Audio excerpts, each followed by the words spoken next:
kaya ng pasyente tumulo. So, just place the wheelchair. So, facing the foot of the bed, so this is independent, or usually ito na yung matataas ang level. So, you can remove the armrest of the so that it will be level to the bed. If not, so you can use pillow. Place pillow from the armrest of the wheelchair and to the bed.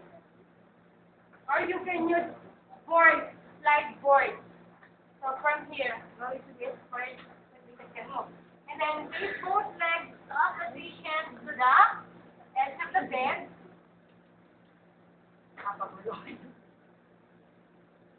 Then go to the back of the wheelchair.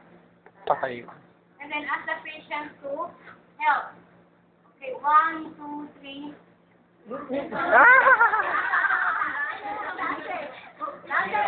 Mami, unang sandali din yan. 1, 2, 3. Ayaw, Mel. Wala daw work, pero hindi na kaya mag-work. Tutulong talaga.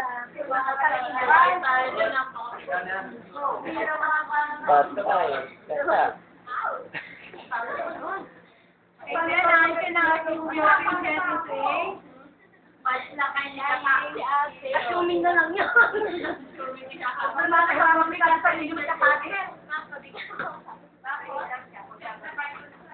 And afterwards, take the patient by the